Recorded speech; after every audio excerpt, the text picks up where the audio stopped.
A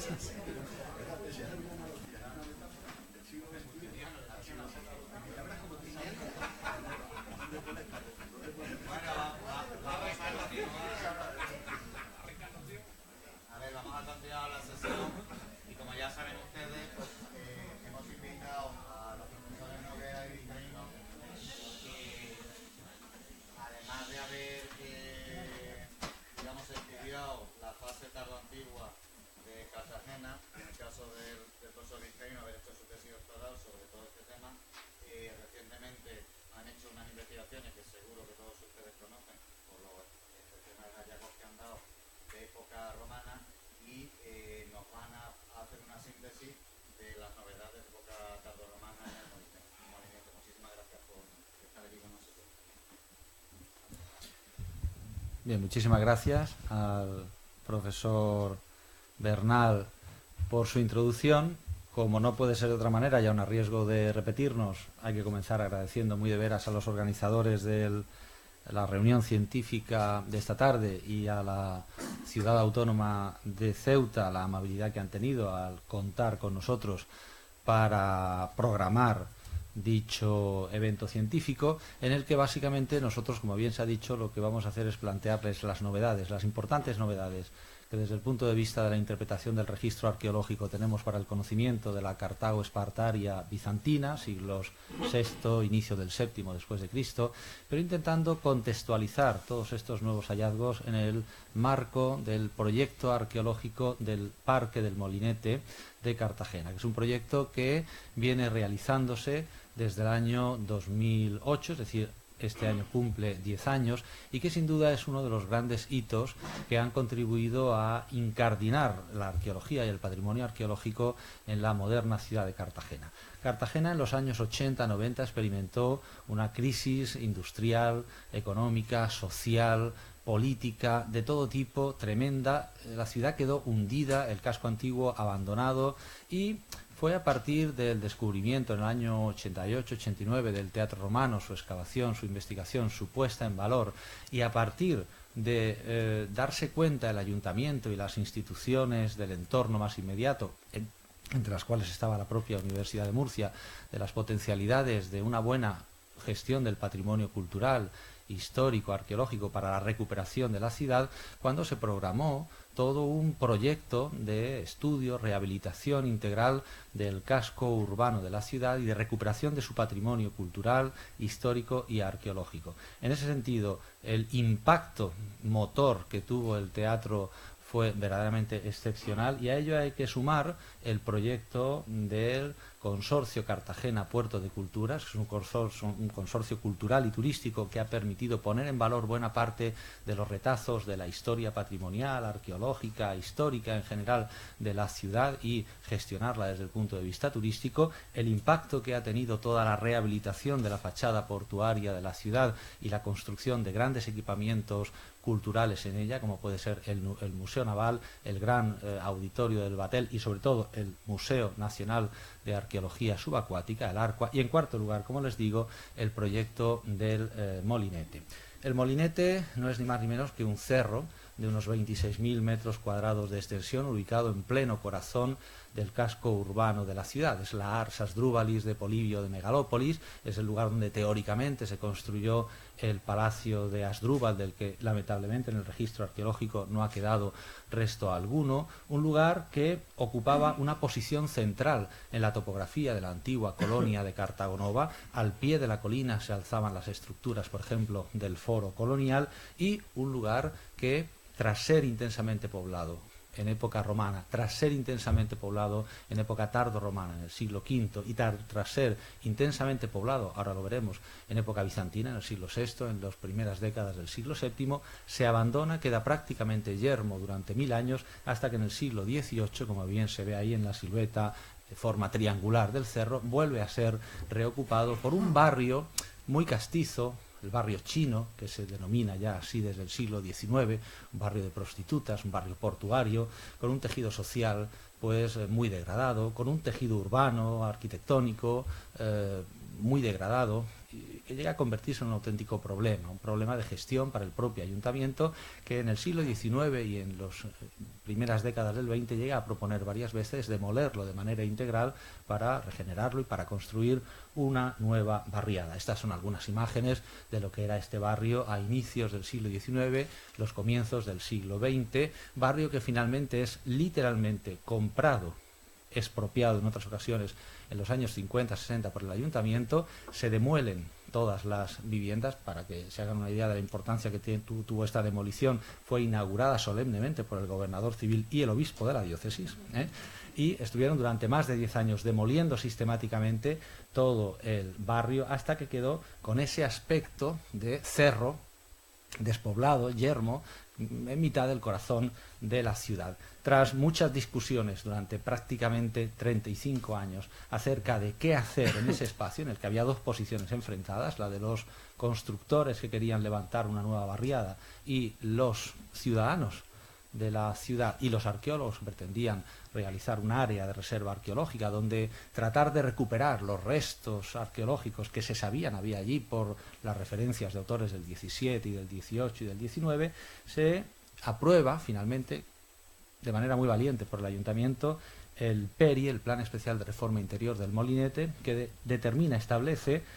un área de reserva arqueológica de 26.000 metros cuadrados para hacer un parque arqueológico, y la edificabilidad en la zona se reserva a las áreas perimetrales, la zona fundamentalmente de morería. Y es en este espacio de 26.000 metros cuadrados desde donde en el año 2008 en adelante hemos acometido nuestro proyecto, fundamentalmente en la cima del cerro y en toda esta ladera que ven ustedes ahí, la ladera sureste del cerro, donde hemos podido excavar hasta el día de hoy pues una serie de manzanas de época romana, y toda una serie de niveles, todo un depósito, todo un registro arqueológico que realmente abarca desde el siglo II a.C. hasta el VII, y luego desde el siglo XVII-XVIII hasta prácticamente nuestros días. En la ejecución de este proyecto han intervenido instituciones muy diversas. Lo ha promovido el Ayuntamiento y la Comunidad Autónoma de Murcia y se ha ejecutado a través del Consorcio Cartagena Puerto de Culturas. Ha contado con la intervención, en primer lugar, de la propia Comunidad Autónoma, con la financiación, y luego también del propio Ayuntamiento, y a partir del año 2012, cuando el Ministerio de Cultura nos entregó el Premio Nacional de Conservación de Bienes Culturales por la labor realizada, fue muy importante este galardón, esa imagen, como digo yo, del rey entregándonos el premio, porque a partir de ahí Repsol, la Fundación Repsol, pues quiso intervenir en el proyecto y desde entonces nos está financiando con 1 millón de euros todos los años la intervención. Incluso este año, como he puesto ahí, tenemos un importe acumulado de ejecución de prácticamente 2,5 millones de euros, al margen de la financiación del Ministerio de Cultura en restauración de pinturas, o por ejemplo la financiación del Ministerio de Economía a través de sucesivos proyectos de investigación del Plan Nacional de Excelencia. Como digo, la gestión del proyecto se hace desde el Consorcio Puerto de Culturas, donde están representadas todas las entidades sociales, políticas, todas las instituciones de la ciudad, y esto ha hecho que el proyecto se haya hecho con una gran solidez social, por así decirlo. Es decir, no ha habido contestación por ningún lado, desde ninguna institución, sino que al final todas las instituciones han empujado a este carro, que ha estado, yo creo que de manera correcta, delegada desde el punto de vista científico a la Universidad de Murcia. La Universidad de Murcia dirige desde el punto de vista científico el proyecto, y luego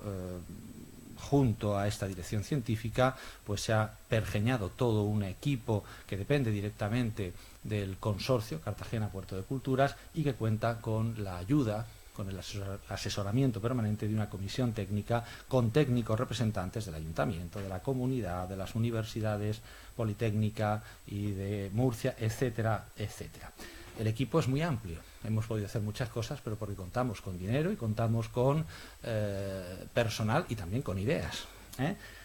Tenemos, dependiendo de los momentos y de los proyectos que estamos ejecutando, entre 20 y 30 personas trabajando de manera pues prácticamente permanente. Arqueólogos, pero también arquitectos, conservadores, restauradores. Tenemos también topógrafos, tenemos dibujantes, tenemos arqueólogos trabajando en equipos de inventario de material, en equipos de inventario de pintura, museógrafos, especialistas en difusión, es decir, todo un equipo muy amplio que está trabajando en el proyecto y que está además sirviendo para la formación de futuras generaciones a través de convenios que hemos establecido con la propia Universidad de Murcia para la formación de nuestros alumnos o la Politécnica de Valencia para la formación de alumnos de esta institución. Realmente el proyecto ha sido muy importante y son las 6 próximas diapositivas en las que me quiero centrar para introducir el tema bizantino y que me ha parecido interesante también por las posibilidades, que lo hablábamos antes con el consejero de Educación de aquí de Ceuta, que puede tener el patrimonio arqueológico. Este proyecto está contribuyendo a enriquecer notablemente la interpretación histórica de Cartagena, no solo de la Cartagena romana, de la colonia de Cartago Nova, sino de la Cartagena tardorromana, bizantina, de la Cartagena del siglo XVI, de la Cartagena del XVII, del XVIII, incluso aún del XX, con la documentación de los refugios de la Guerra Civil, por ejemplo, que hemos podido constatar en el transcurso de nuestras investigaciones. Es decir, la potencia del sedimento arqueológico es realmente extraordinaria en este punto de la ciudad. Evidentemente, hemos privilegiado el estudio, el análisis de la Cartagena romana del siglo II, I a.C., de época del Alto Imperio, de la tardorromana. Ya estamos pudiendo trazar, por ejemplo, unas primeras planimetrías con una topografía, con la trama urbana de la colonia en toda esta zona, a lo que hace 10 años era absolutamente imposible, ¿no? Como conocer dónde estaba el foro, cuál era la dimensión exacta del foro, el tamaño de las manzanas, identificar, como hemos identificado en la ínsula 2, el templo de Isis, que es exactamente un calco del templo de Veloclaudia, etcétera, etcétera.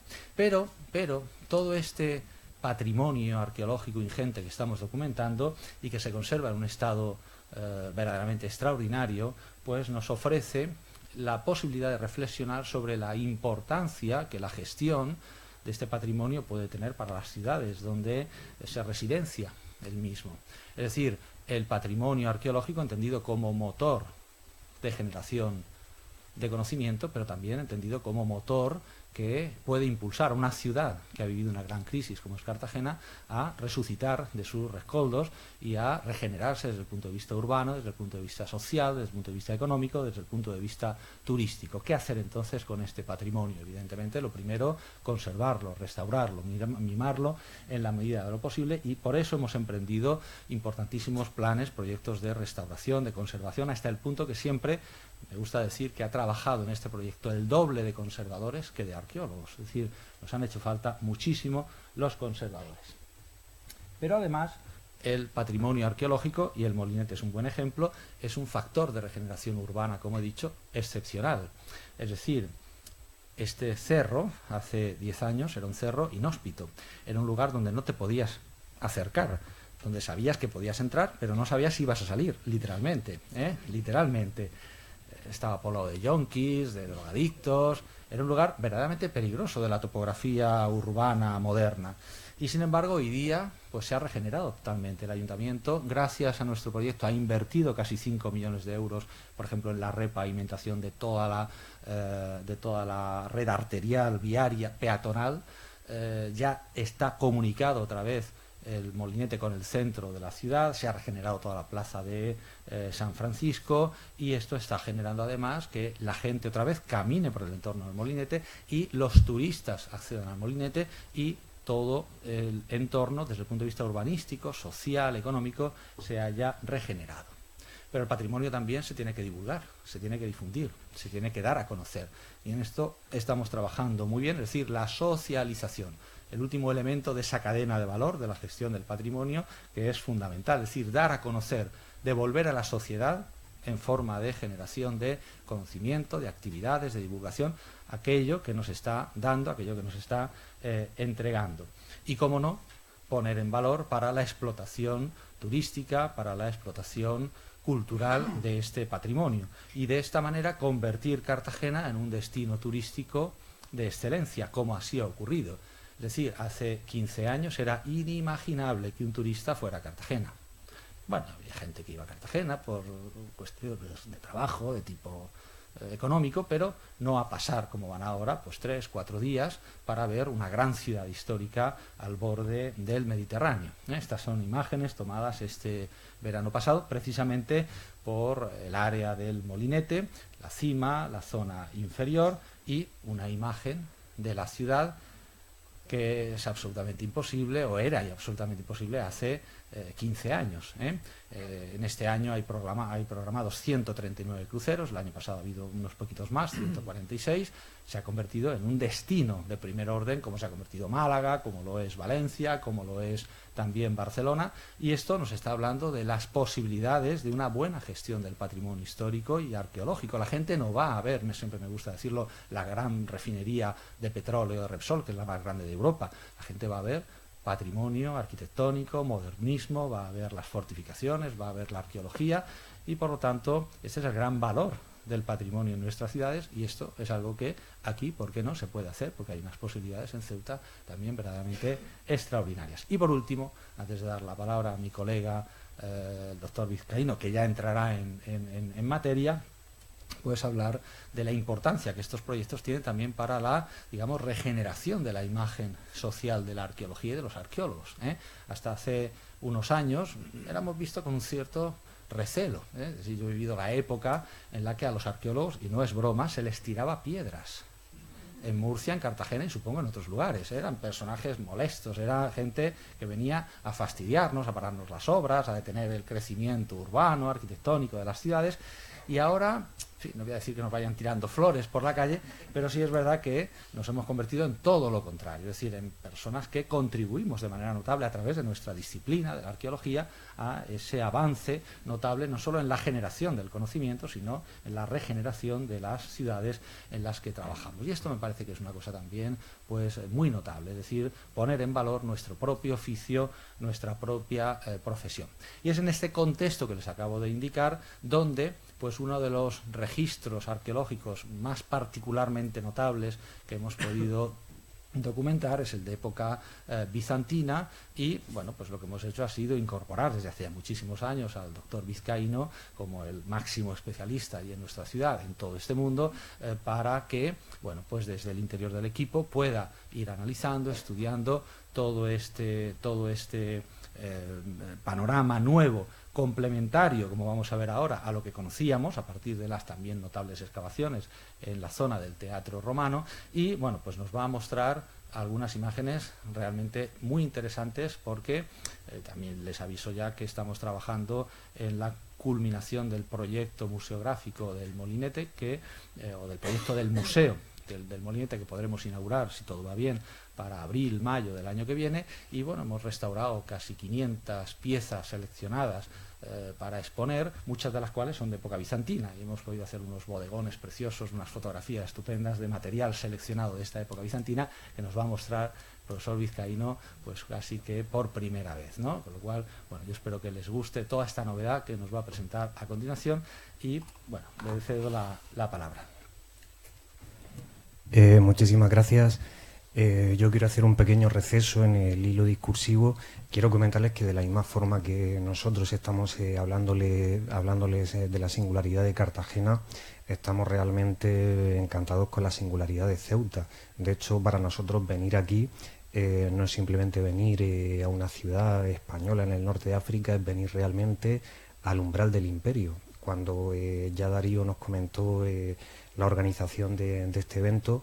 lo veíamos realmente desde ese punto simbólico que significa para nosotros Ceuta. Ceuta, que aparte también ha sido, gracias precisamente a la gente que trabaja aquí, tanto en la Universidad de Cádiz como arqueólogos de la propia zona, lugar de encuentro para la disciplina y especialmente para el mundo bizantino. Yo tuve la suerte de estar precisamente invitado por nuestros propios anfitriones hace, creo recordar, perfectamente 5 años. Ahora volvemos de nuevo a una ciudad que nos es familiar, que afortunadamente se ha convertido en epicentro para el estudio del mundo bizantino, y en donde queremos presentar algunas novedades al respecto. Hace 5 años hablábamos de las excavaciones que habían transcurrido en el Teatro Romano, que nos habían permitido descubrir un extenso barrio de los siglos VI y VII. Hoy día podemos presentarles una serie de cosas distintas, y queremos hacer precisamente el confronto entre lo que había y lo que ahora podemos presentar, es decir, cuánto conocíamos y cuánto ahora hay de novedoso en la información. En este sentido, la ocupación bizantina en este cerro significa más de lo mismo, es decir, venimos a hablarle de otro barrio bizantino, de la misma forma que hemos visto un barrio sobre el Teatro Romano. Se trata de un barrio más, repitiendo los mismos patrones edilicios, los mismos patrones de registro material que veíamos en el anterior yacimiento, en el Teatro Romano. Pues no, y significa no por una serie de cuestiones. Evidentemente la amplitud espacial, ya el profesor Noguera les estaba diciendo que es un yacimiento en el centro urbano de una extensión realmente considerable, pero aparte piensen también en la diferencia de yacimientos. En el caso del Teatro Romano, por mucho de ser extenso, nos enfrentábamos a la ocupación en un edificio de espectáculos nacido en época agustea. Ahora, por el contrario, hemos tenido la suerte de excavar el epicentro de la ciudad de época romana. Hemos tenido la suerte de poder excavar el foro y hasta 4 ínsulas anexas, con todo lo que ello implica de poder saber qué ocurre con todo ese corazón de la ciudad para esta época tardía. Es decir, no se trata ya solo de un extremo, sino realmente de ver qué ocurre en el corazón cívico. De esta forma, por supuesto, se abre una serie de líneas muy sugerentes. Podemos abordar la metamorfosis, podemos abordar el cambio en un sector urbano que había significado todo para la dignitas, para la monumentalidad de la Cartagonova romana. Tenemos termas, templos, etcétera. ¿Qué ocurre en el mundo tardorromano y específicamente bizantino con toda esa monumentalidad de épocas precedentes? Los resultados han sido francamente espectaculares. Se ha desvelado un barrio que cubre la extensión de esas 4 ínsulas, es decir, cubre la extensión que previamente ha tenido la ciudad romana, y la transformación de alguna forma desfigura esa ocupación precedente, y la desfigura en el sentido literal, en tanto lo hemos tratado muchas veces. Es una ocupación que consideramos pues altamente importante, es un capítulo histórico sin duda fundamental, pero ha dañado bastante a las estructuras de todos los periodos previos, hasta el punto de hacer prácticamente puzzles respecto a esos periodos. La ocupación bizantina en este sentido nos muestra, más que en otros lugares, que la ciudad precedente se utiliza como cantera para construir la nueva ciudad de época bizantina, es decir, se da un proceso de autofagocitación. La propia ciudad bizantina devora a la Cartagena precedente, reutiliza todos sus materiales, de tal forma que tenemos, podríamos decir, un verdadero campo minado lleno de fosas para desmantelar muros, paramentos, de las estructuras de época republicana o altoimperial, a veces incluso con acciones de expolio un tanto chocantes. Ustedes pueden ver, por ejemplo, en este muro se decidió abrir la fosa de trinchera, empezó a desmantelarse el sillar inferior, y por una razón que desconocemos, porque escapa a toda lógica, en vez de desmantelarse por la parte superior, se desmanteló por la inferior, con todo lo que ello implica de esfuerzo. En fin, de alguna forma tendríamos que decir que nuestros bizantinos eran así. Es una etapa que también desde el punto de vista material escapa a lógicas del periodo que podemos considerar clásico. De la misma forma también habíamos visto esas trincheras para el expolio de material, pero otro tanto ocurre con esculturas, epígrafes, etcétera. Los encontramos reutilizados para la construcción de los nuevos muros, para la construcción de casas, talleres, y aquí hasta cierto punto nos choca ese propósito anticuarista del que antes nos ha hablado precisamente la profesora Margarita Vallejo. El emperador Justiniano reivindica una recuperación del Imperio Romano, reivindica una recuperación del mundo clásico. Sabemos que en Roma incluso se pretende devolver el antiguo prestigio urbano, conservar los antiguos yacimientos, cuando aquí en el extremo occidente encontramos justamente lo contrario. Hay una fragmentación completamente de ese pasado, lo que implica también una evidente ruptura. Se siguen llamando romanos, pero de alguna forma ya no consideran como propio ese legado que ellos están destruyendo, es decir, han operado una desconexión respecto a ese material. Ya para ellos no significa nada, pedestales construidos a las antiguas dignidades cívicas, religiosas, etc. De tal forma que incluso esa reutilización, como decimos, pueden verla en ejemplos que nos pueden llamar la atención como este. Pueden ver un gran capitel que había formado parte de las estructuras altoimperiales, capitel que posteriormente se reemplea para servir como mortero y a su vez, lo están viendo, posteriormente se reemplea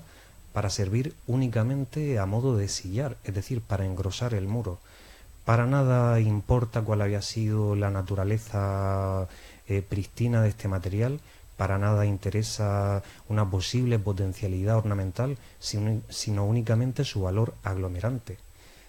Quizá para nosotros la lógica, por lo que decíamos de actuar con mecanismos de la lógica romana, pues se podría haber utilizado el capitel como elemento de remate en alguno de los vanos. En este caso lo ven simplemente utilizado como un aglomerante, como una roca más,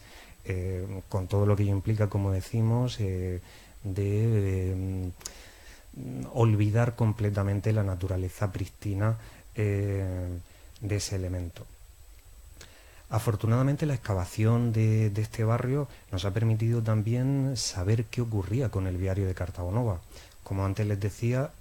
al haber excavado el barrio que se levantaba sobre el Teatro Romano, sabíamos lo que ocurría sobre un edificio de espectáculos, pero no habíamos podido excavar propiamente la transformación de una calle de la red cívica de Cartagena.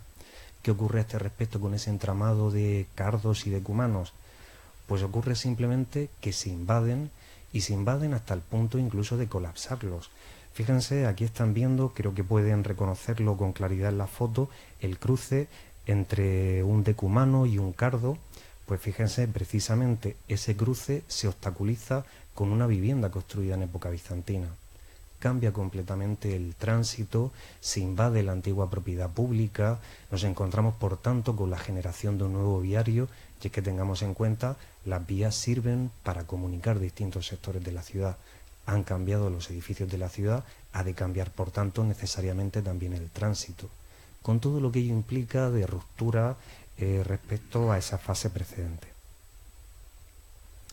¿Qué ocurre también con los edificios públicos? ¿Qué destino corren las termas que se han podido excavar?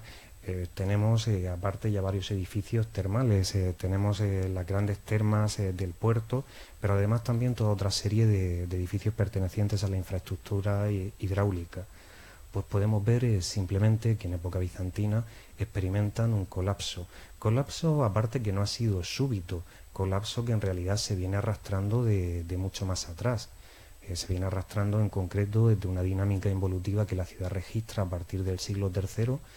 que de alguna forma se detiene en el siglo IV y continúa,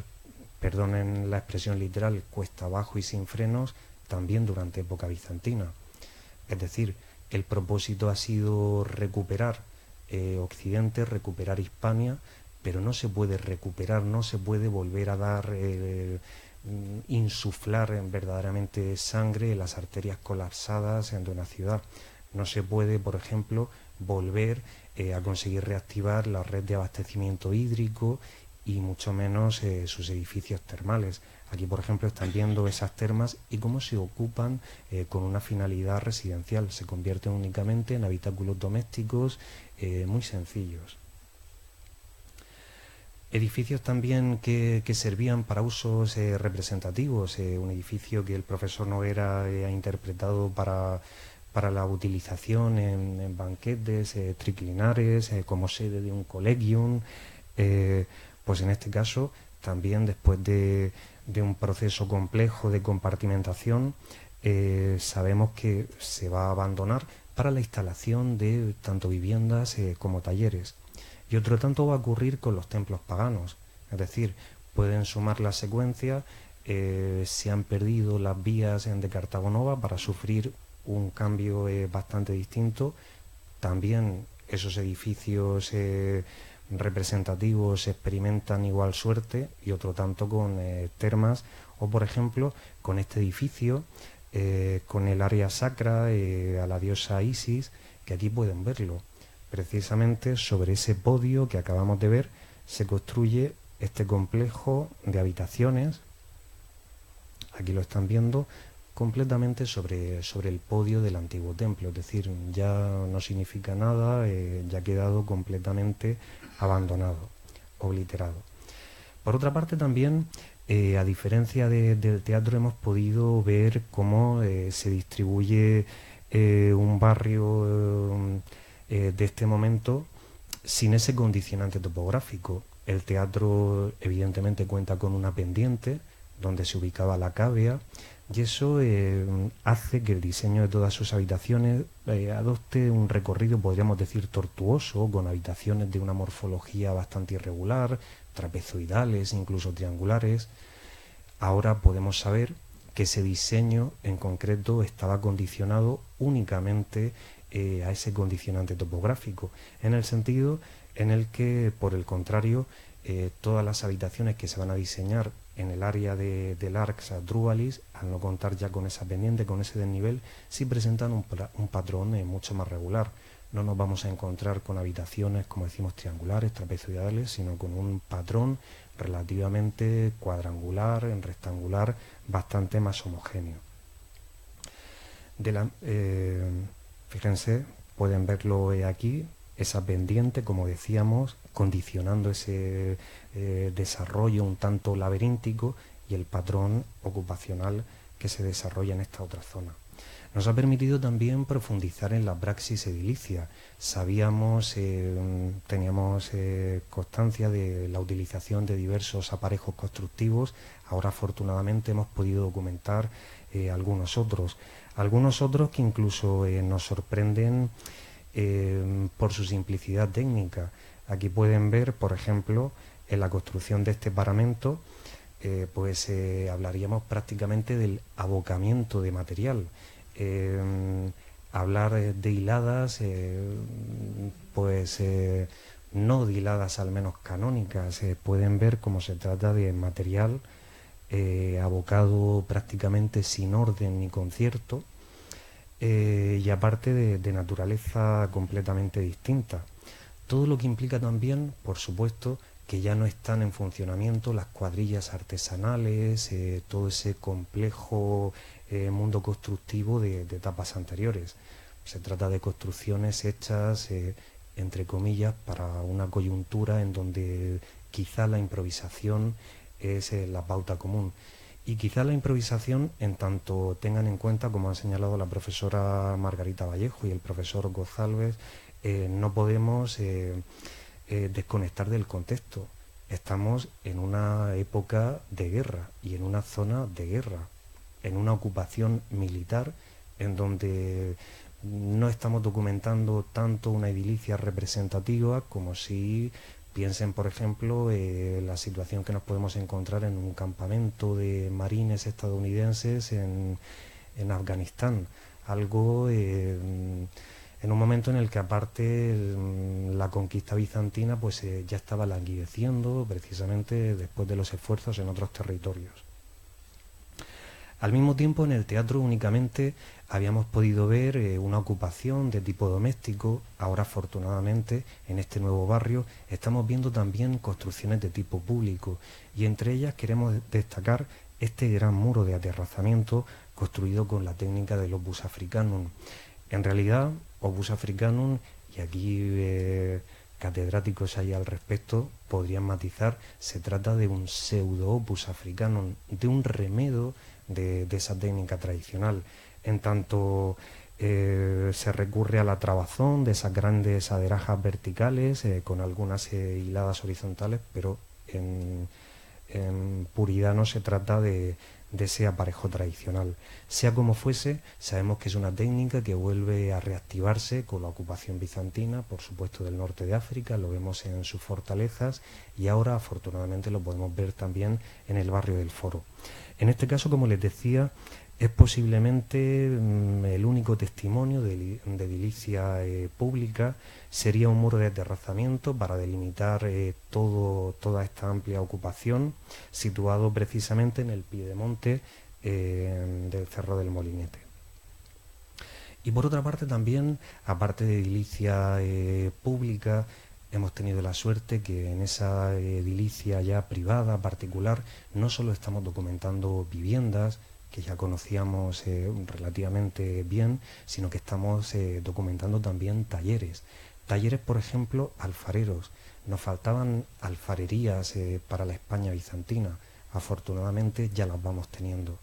En concreto tenemos una y al parecer otra que nos está permitiendo poder estudiar los hornos utilizados para el momento. Decirles también en cualquier caso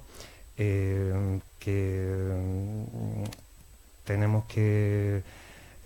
la mala suerte de que nuestra alfarería ha aparecido sin uno de sus elementos más típicos, que es el testar. No tenemos los desechos de cocción, pero en cualquier caso sí tenemos toda una serie de elementos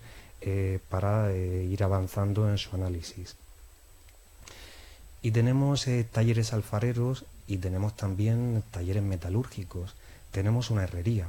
Y aparte es curioso que esa actividad metalúrgica se nos está mostrando como una constante en la ocupación tardía del cerro. Ya previamente, para los siglos cuarto, tercero, cuarto, vamos teniendo esa actividad relacionada con el mundo del metal, actividad que ustedes saben, al ser tan molesta, se deriva especialmente a zonas suburbiales, periféricas. Y aquí les vuelvo a recordar, estamos en el antiguo corazón de la ciudad, estamos en el Foro, en el antiguo epicentro, en ese emblema de la dignitas, de la monumentalidad, acogiendo precisamente las actividades que antes quedaban relegadas para los extremos. Y pueden ver dentro de la curiosidad que, como decimos, envuelve a esta ocupación bizantina apasionante, por ejemplo, en la herrería, fíjense, se utiliza como yunque un gran epígrafe monumental, no sé si pueden ver en la foto, y aparte también como yunque se va a utilizar otro capitel.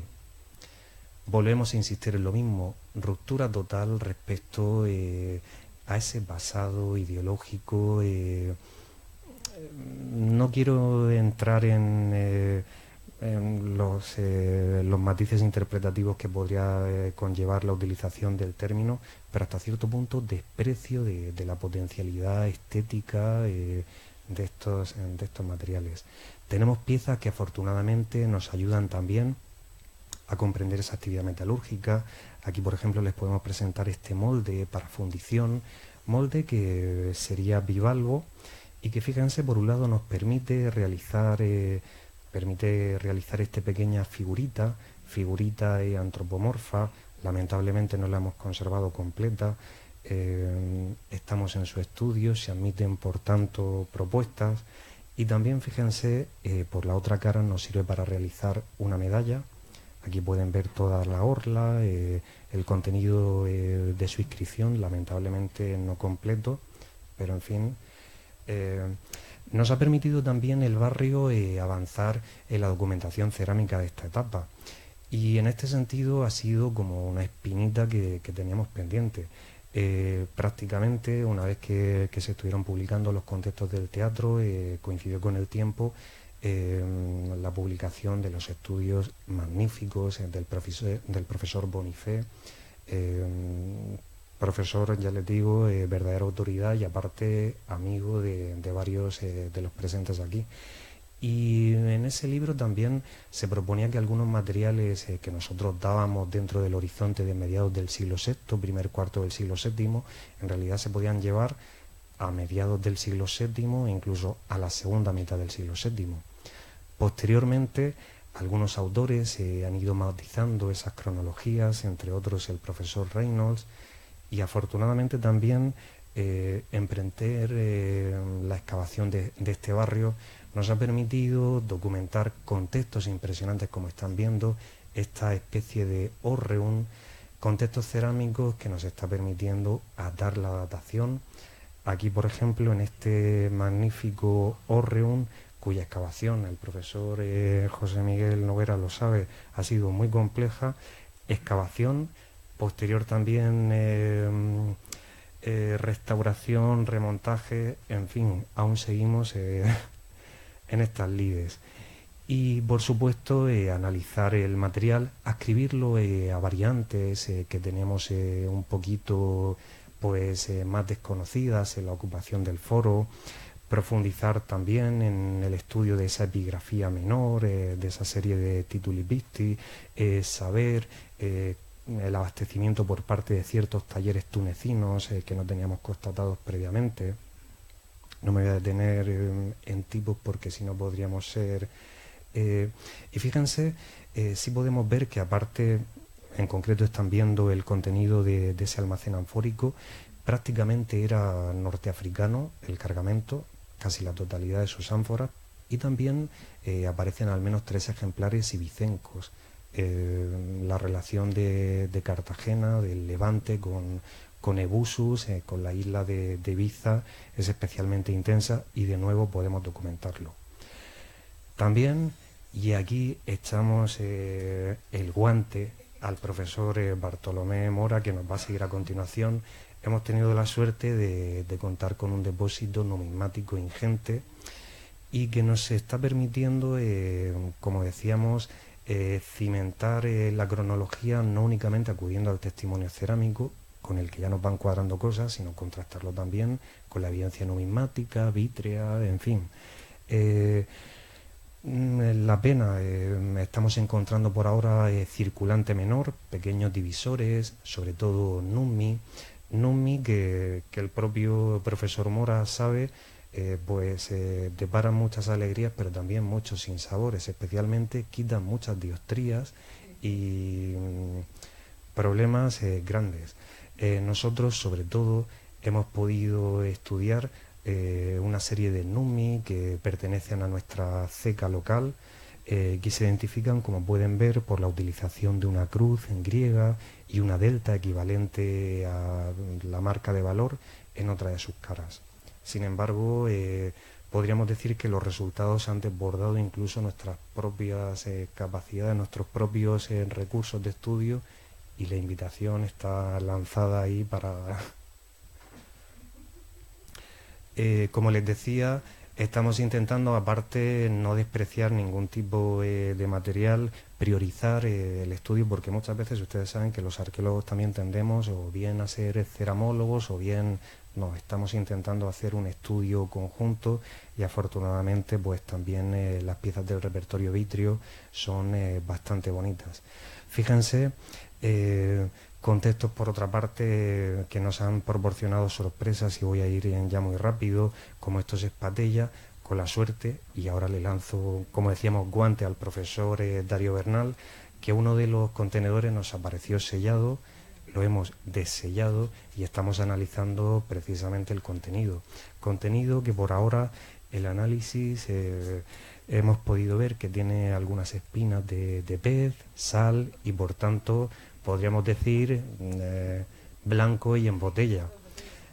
En cualquier caso, las evidencias que refrendan nunca vienen de más, porque también sabemos de contenidos alternativos, se ha llegado a proponer a través de análisis de contenido incluso aceite de ricino para estos contenedores, se ha hablado de perfumes, en fin. En nuestro caso tenemos por ahora espinas de pez, sal, etcétera, redundando. Y por otra parte decirles, la ciudad de Cartagena comparte algo con la de Ceuta. en su comportamiento, en su consumo, es completamente africana.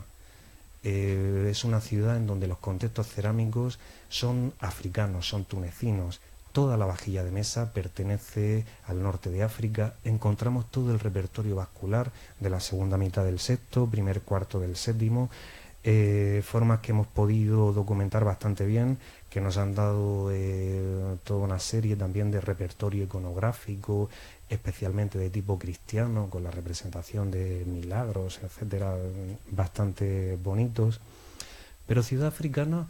pero también con unos lazos, como no podía ser de otra forma, intensos con Oriente. Intensos con la zona de Siria, de donde procede este tipo anfórico, con las costas de Asia Menor. Prácticamente no nos falta ninguno de los tipos clásicos. Hemos tenido la suerte de que nos están saliendo de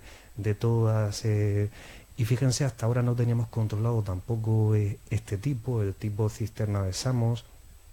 que sabemos, gracias al testimonio de Venancio Fortunato, de esta época, que sirve para el transporte del vino de Samos. Pero lo más importante es que profesores como Paul Arthur y toda una serie de expertos vinculan sobre todo el abastecimiento anonario a los lugares, a los castras en donde se encuentra desplegado el ejército imperial. Tenemos, por tanto, la evidencia de que la ciudad está muy ligada a ese contexto de guerra. Evidencia que, por otra parte, tenemos también refrendada con restos de corazas, etcétera. Y fíjense, también hasta ahora, y yo había caído también en ello, cuando nos salía algún tipo de estos ungüentarios, los tratábamos con un primor y una exquisitez, y aquí nos hemos encontrado de pronto, lo que están viendo es solo una unidad estratigráfica. Una sola unidad estratigráfica en la que al menos tienen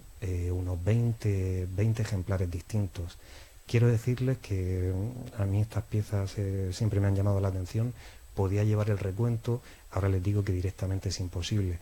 Tenemos aproximadamente más de 200. Es decir, tenemos ya bastantes, con sello, sin sello, un volumen ingente de material. No todo, en cualquier caso, son importaciones. También tenemos una vajilla de cocina propia. Pero en cualquier caso, la ocupación doméstica se nos está revelando más escasa. Lo que tenemos en el Molinete, lo que tenemos en esta ladera de Laraxa Drúbalis, son casas, pero son también otra cosa. Es un suburbio artesanal, un suburbio donde están estos alfares, estos talleres metalúrgicos vinculados a la Acrópolis de la ciudad. Precisamente con esa pregunta final quería lanzarles. Nosotros nos encontramos, fíjense,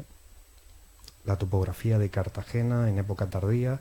es la que están viendo. Anteriormente habíamos podido excavar esta zona que tienen aquí subrayada en rojo, lo que ahora podemos interpretar como la Acrópolis. Se encuentra no en vano en el sector mejor defendido de forma natural, en la colina más abrupta.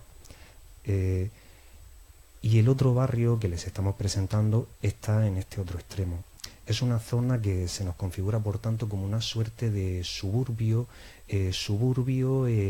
para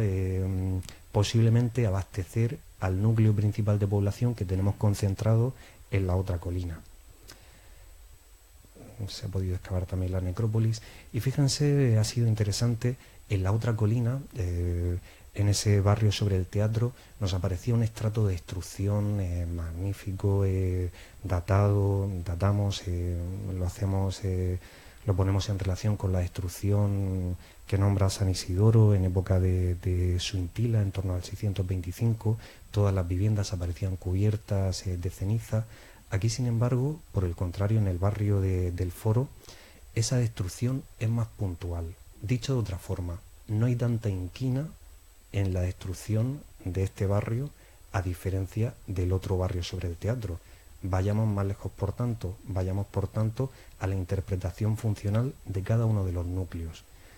Lo otro, lo que teníamos en el teatro, era verdaderamente la Acrópolis, el lugar de acuartelamiento. Aquí, por el contrario, estamos en un barrio artesanal donde esa destrucción no es tan sistemática y donde precisamente estamos encontrando esa Cartagena que parecía que desaparecía a partir del 625. Nos están saliendo ya niveles que nos explican cómo continúa esa ciudad ya hasta el horizonte islámico. Muchísimas gracias.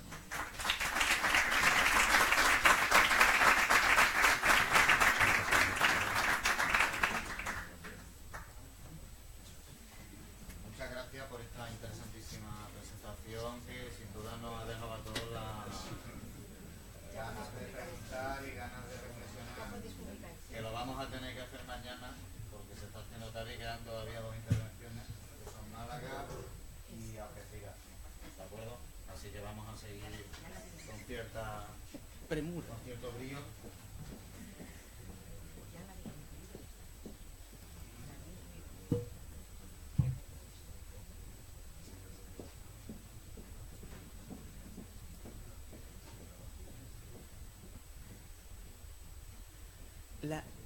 La luz de... Antes se apagó, no sé si por error,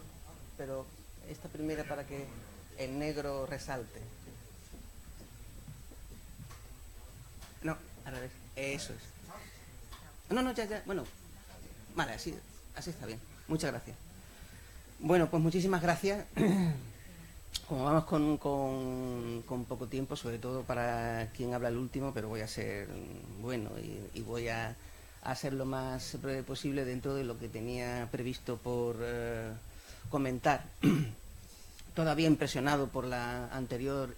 intervención a propósito de Cartago Espartaria, y bueno, en cierto modo, y haciendo cadeneta, pues intentaré,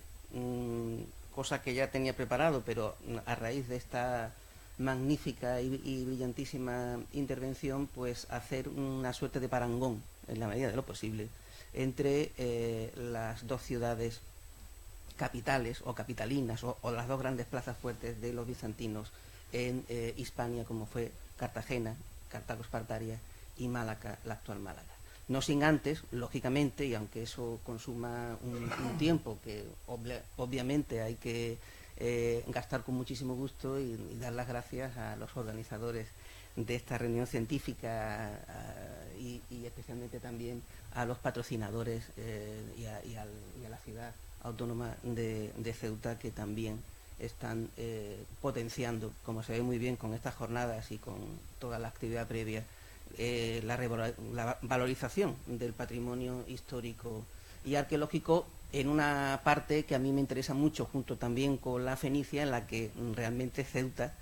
pues tiene muchísimo que decir, como conocerán muchos de ustedes por importantes publicaciones de la arqueología ceuta. En lo que respecta a la arqueología paleobizantina en Málaga, mi planteamiento general, que evidentemente no voy a profundizar mucho en ello, porque aquí ya se ha comentado y se ha ilustrado inclusive algunas de estas obras, es el recalcar, ¿no?, la importancia que tienen ciertas conjeturas o cierta información, ciertas intuiciones. En arqueología la intuición es un don, pero evidentemente debe ser manejado con mucho cuidado, a propósito de la supuesta importancia que desde un punto de vista estratégico y en función de alguna que otra fuente literaria no muy clara, no muy explícita al respecto, tenía o podría haber tenido en la ciudad de Málaga en el contexto de la Hispania tardoantigua y en concreto de la presencia de los imperiales en estos territorios. Evidentemente, desde una obra antigua, pero para mí muy importante, como la de Thompson, y en este caso su importante apéndice dedicado a la Hispania bizantina, y evidentemente con importantísimas obras que han dejado muy claramente de manifiesto la importancia y la riqueza de Hispania en ese contexto de la Renovatio Imperii de Justiniano, y la importancia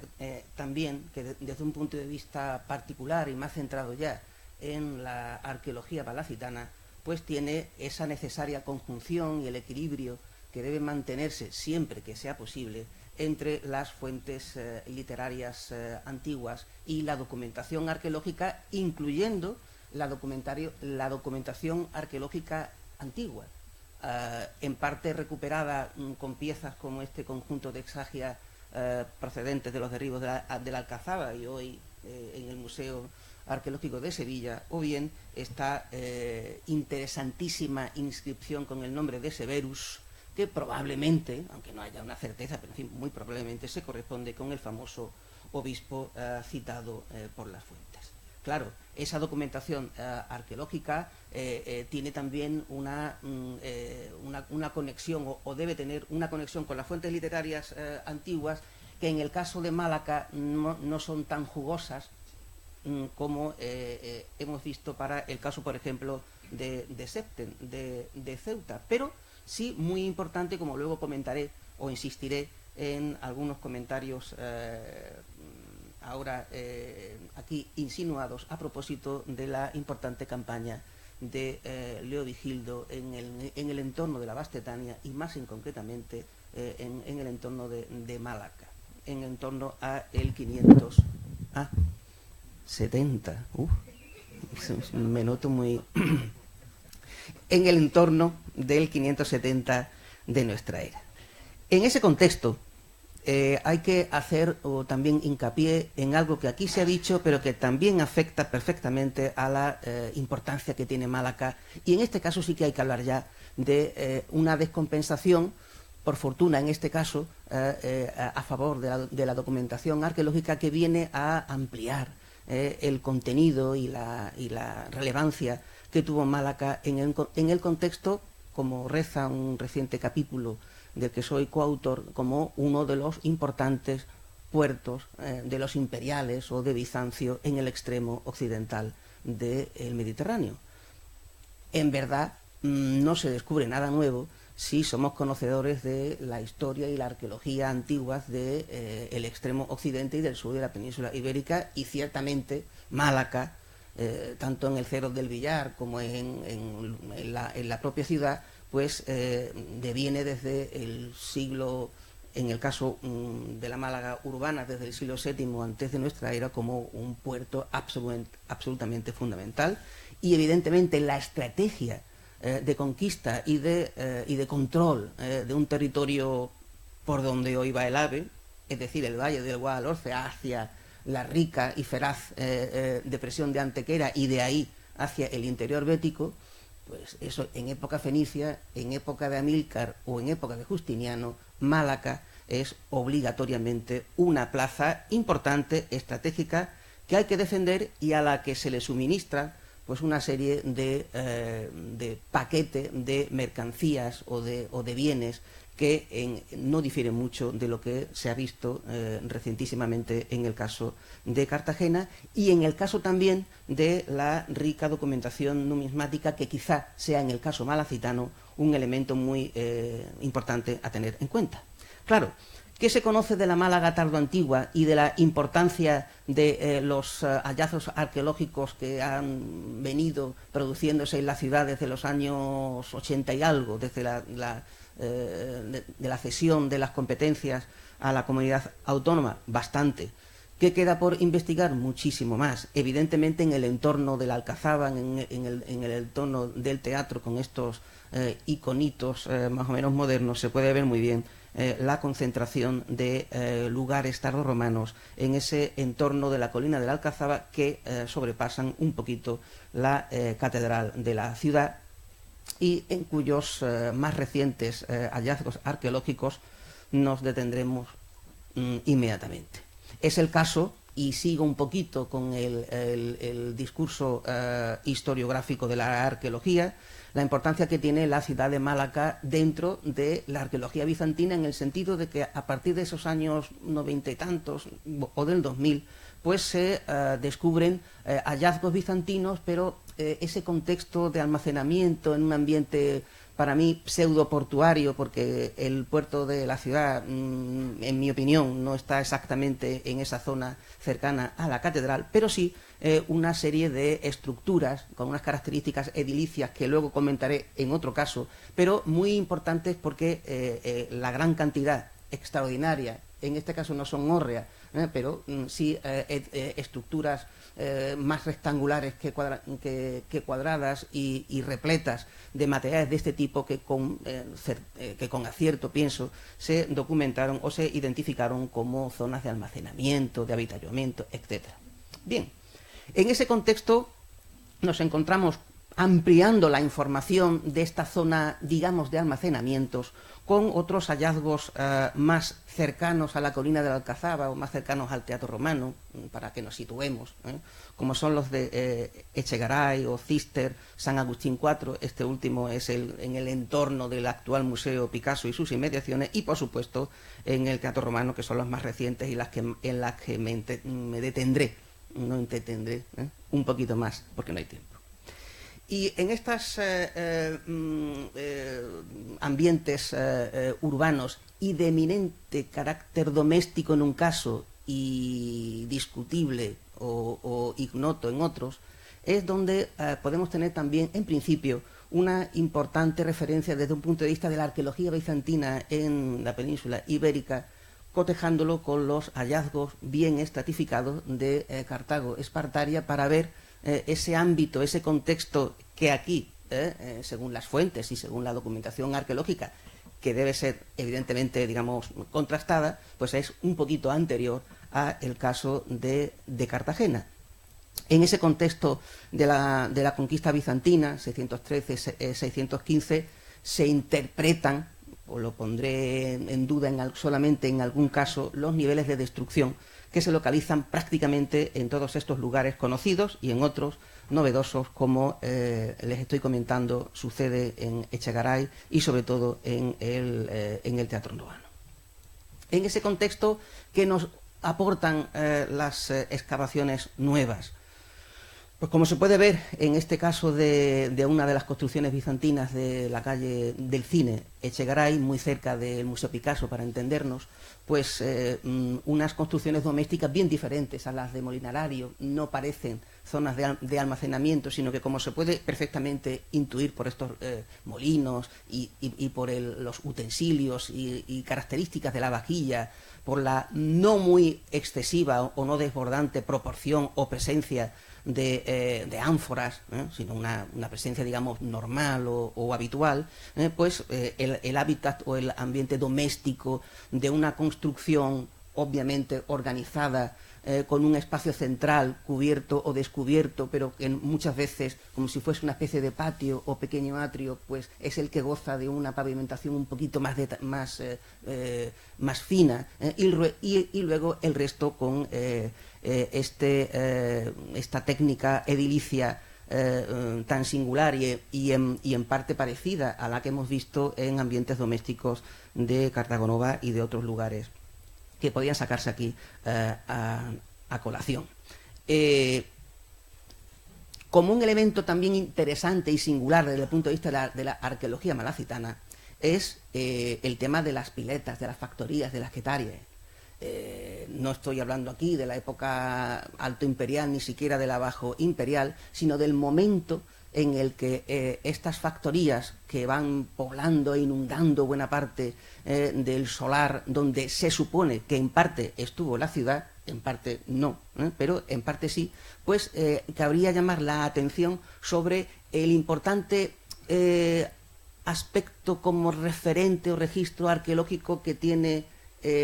las piletas, las factorías y su abandono generalizado hacia finales del siglo IV o primer,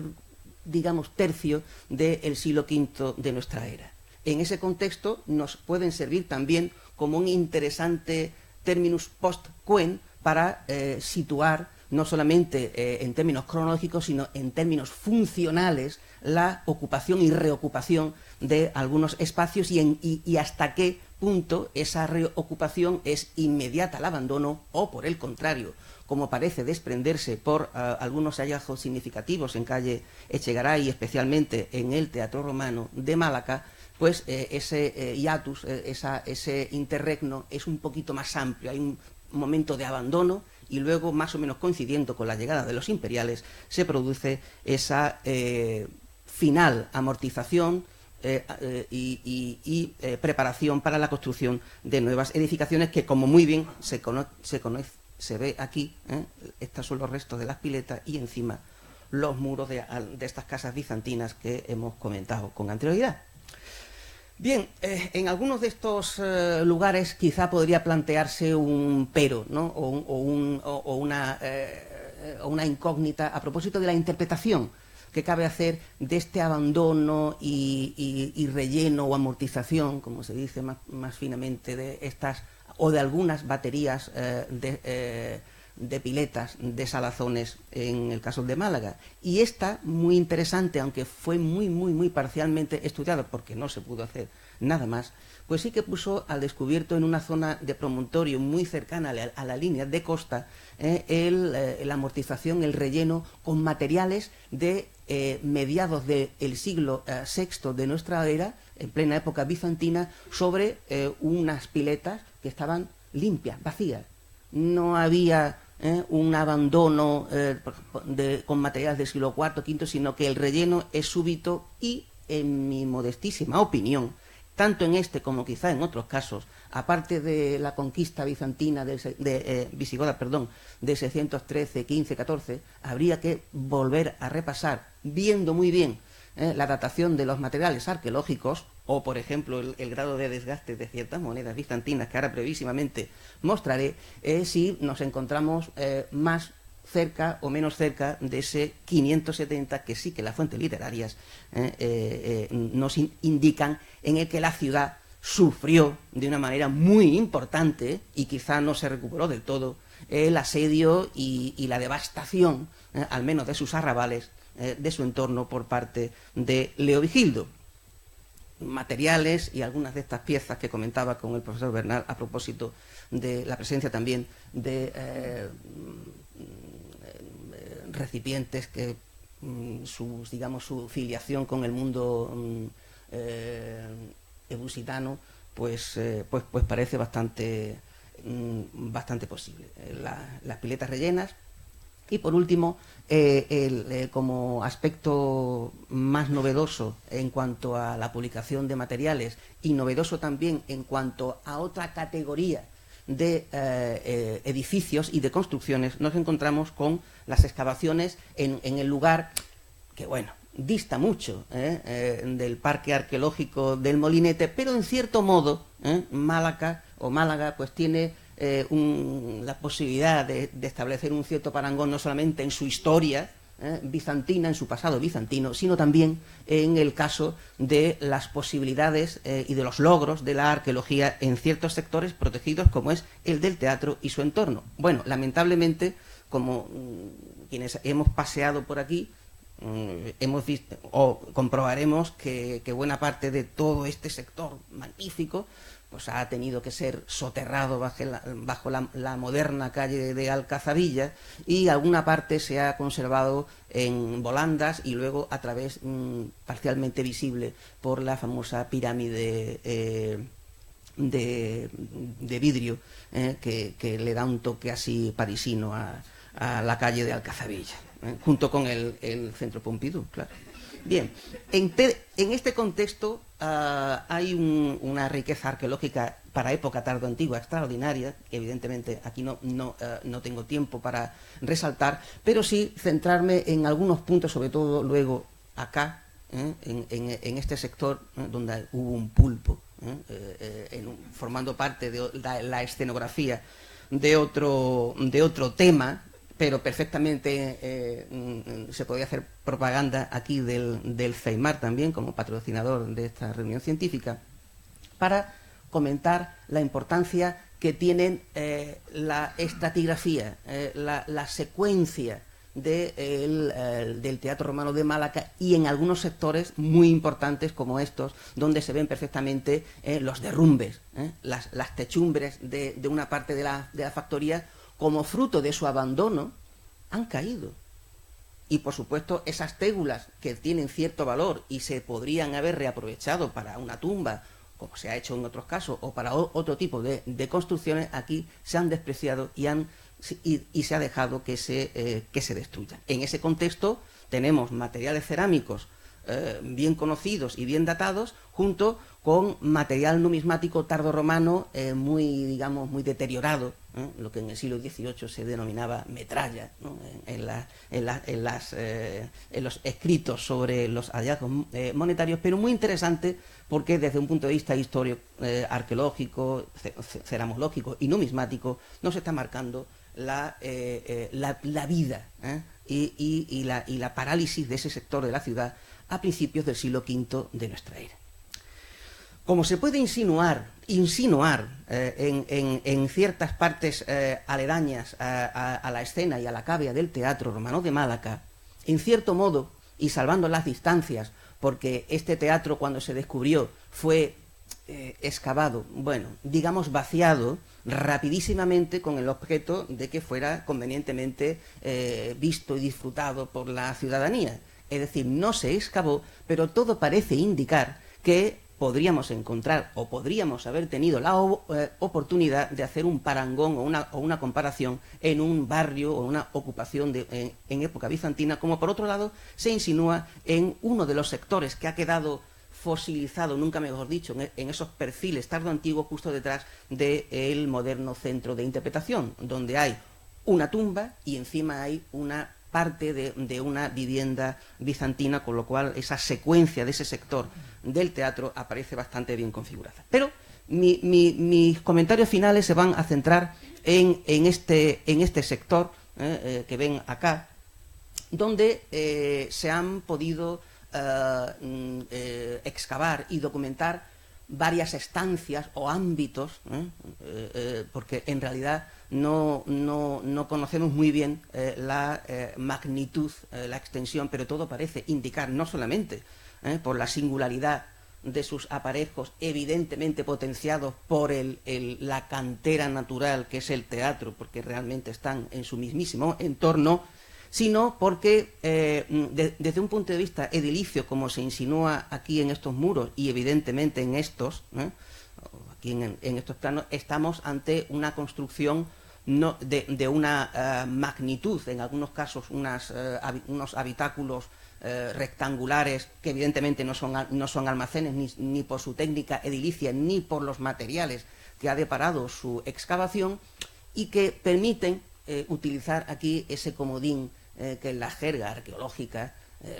es muchas veces de obligada utilización, que es un edificio singular. Un edificio singular diciendo que no es una construcción doméstica como la de Echegaray y que no es un ambiente de almacenamiento o ni siquiera industrial como podríamos identificar al de la zona de la catedral de Molinarario que ilustraba con anterioridad, sino un edificio que podríamos calificar de público en el sentido público o religioso, ¿no? en el sentido de una construcción que sobrepasa los límites edilicios de una construcción doméstica o menos representativa. Claro, si nosotros vemos algunos de los detalles de las cimentaciones, porque no se han conservado en la mayor parte de los casos en alturas suficientes, bueno, estos sillares hincados en vertical con estos aparejos irregulares ciertamente recuerdan bastante a ese opus tardo-africanum que evidentemente existe en buena parte o debió existir en buena parte de estas ciudades bizantinas. Y, claro, se ha planteado la posibilidad, para mí excesiva, simplemente porque se trate de un edificio que no es una casa ni es un almacén, que en función de ciertas tumbas que no parece que sean tan tardías, bueno, pero se ha planteado la posibilidad de situar en algún sitio el hábitat, el domicilio del famoso obispo Severus. Bueno, no entro en esa discusión por el lugar bastante excéntrico de donde nos encontramos en el teatro, donde aparecieron estos materiales, pero hace tema esta posibilidad. Desde el punto de vista de los materiales arqueológicos, cerámicas y monedas son, como todos sabemos, muy importantes por distintos motivos. Y claro, dentro de la panoplia de materiales arqueológicos, en este caso centrados en las excavaciones y en estas construcciones singulares del entorno del teatro romano, hay que resaltar la documentación bastante singular, pero no excesiva, de ánforas, algunas ánforas fundamentalmente africanas, pero algunas también orientales, con sus tituli picti, y la frecuencia muy importante de un registro cerámico muy parecido al que hemos visto brillantemente expuesto en el caso de Cartago Nova o de Cartago Espartaria, y con la presencia puntual también, pero que también se ha visto, de esta cerámica a torno lento, con digitaciones, que también forma parte de ese hábitat tardío, cuyas proporciones evidentemente tienen mucho que ver en todo esto que estamos comentando a la hora de su interpretación. Y junto a las cerámicas, las monedas, porque realmente la documentación numismática, no voy a hacer chauvinismo, pero es muy importante, y es muy importante también, no solamente para el estudio y la evolución de un paisaje urbano determinado en función de lo que había, de lo que se perdía y de las posibilidades que desde un punto de vista topográfico, económico, etcétera, todo ello conlleva, sino porque junto a un grueso muy grande, a una cantidad muy grande de material numismático obsoleto, antiguo, que es el que mayoritariamente circula, y por eso dentro de un trabajo arqueológico, atendiendo al registro arqueológico, hay que documentar todo y valorarlo todo para ver en qué medida interviene la moneda bizantina, siempre minoritariamente, en el contexto de una circulación monetaria mayoritariamente formada por moneda bajo imperial, y algunas veces recuperando piezas mucho más antiguas. En este sentido, es muy importante desde el punto de vista de la amonedación malacitana la evidencia que tiene Malaca con respecto a otras ciudades a propósito de la cierta frecuencia y variedad del numerario bizantino, obviamente procedente en su inmensa mayoría de Cartago, claro, de la Cartago justinianea hasta Justino II como muy tarde, con la presencia también junto a moneda bizantina de algo muy importante, como son los llamados cobres o nummi visigodos, mejor dicho, cobres o nummi de la Hispania visigoda o también de la Hispania bizantina, o quizá, inmodestamente dicho por mi parte, nummi tardorromanos de Hispania, hasta que se vayan aquilatando ciertas interpretaciones que que en un planteamiento general aquí se resumen, y voy terminando,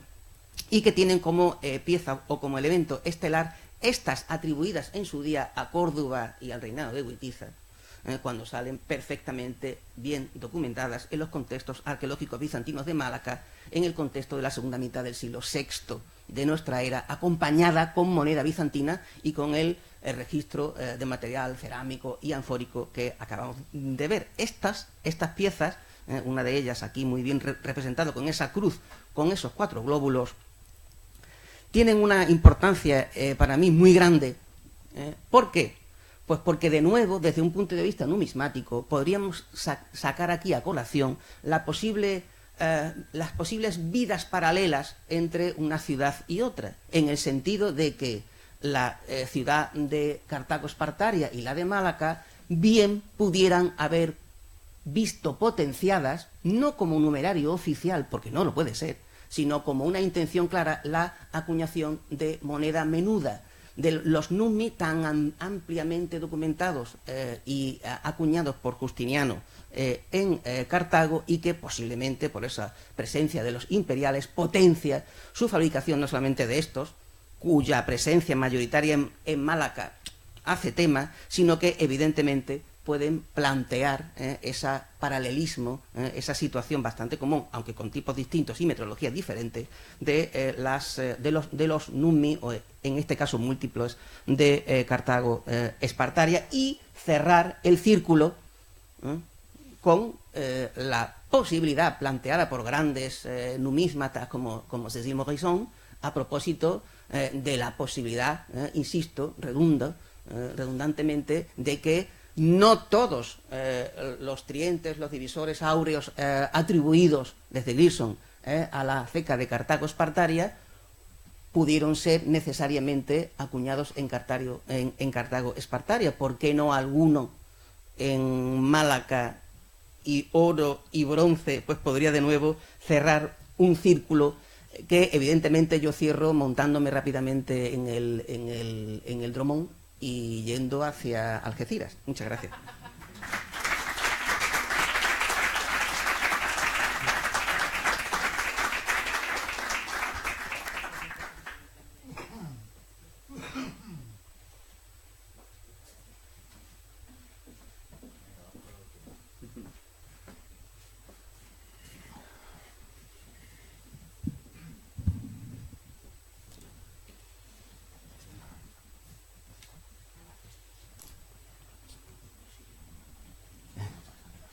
Tengo.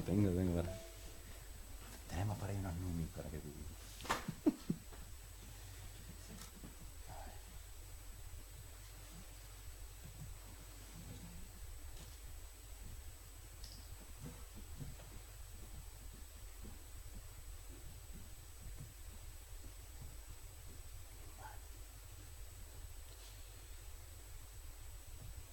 Bueno, buenas noches. En primer lugar, agradecer a... Buenas noches. Agradecer a Darío Bernal y a Fernando Villada que me hayan invitado a este acto. La verdad es que, aparte de que es muy de noche, no sé si continuar con la exposición después de ver lo de Cartagena y Málaga. Nos vamos a deprimir un poquito. Pero bueno, le vamos a contar más o menos la realidad de Algeciras. Vamos a ver, esto para... Vale. Bueno, pues el enclave bizantino de Algeciras se emplaza sobre una ciudad romana que nosotros hacemos coincidir con la Julia Traducta de las fuentes clásicas, una ciudad que se funda a finales del siglo I a.C. De esta ciudad no conocemos más que lo que sería el barrio industrial, la zona periférica de la ciudad, las factorías de salazones, las alfares, las necrópolis, y no conocemos el área doméstica porque está salvada de la construcción y de la arqueología preventiva, por tanto, por ser una zona protegida por sus valores medioambientales, aunque ya estamos realizando una serie de sondeos y prometen, su estado de conservación promete bastante. En cuanto a este barrio industrial, tendría una notable extensión y se articularía en torno al mar y a la desembocadura del río de la Miel. Nosotros hemos localizado hasta 9 fábricas de salazón, de las cuales hemos acabado en extensión 5. Ahí tienen una de ellas. Esta en concreto sería una de las más grandes localizadas en Hispania. Tiene alrededor de 40 piletas que cercan alrededor de un patio. Pero yo les traigo a colación esta imagen porque esto es lo que no van a ver los bizantinos. Estas factorías se abandonan seguramente a principios del siglo VI, poco antes de la llegada de los bizantinos, y eso va a tener una importancia porque va a suponer un cambio en el modelo económico posterior, porque se abandonará este tipo de producción de conservas de pescado y, por tanto, la economía basada en las exportaciones de las mismas. Ya centrados en el entorno de la ciudad bizantina, señala que nosotros no conocemos nada del entorno portuario, no conocemos las infraestructuras portuarias, pero que sí que hemos hecho una serie de perforaciones geoarqueológicas que nos han ayudado a plantear cómo sería la desembocadura del río de la Miel. Hemos podido constatar que se habría formado una laguna, una especie de ensenada, como pueden ver en la imagen que les traigo para hacerles una idea, y esa ensenada estaría cerrada a la influencia marina por una flecha litoral que se formaría antes de finales del siglo III. Sobre esa flecha se depositan una serie de vertidos periurbanos del siglo VI, y en este caso de notable extensión. Ese sondeo que tienen ahí tiene unos 190 metros cuadrados, y esos vertidos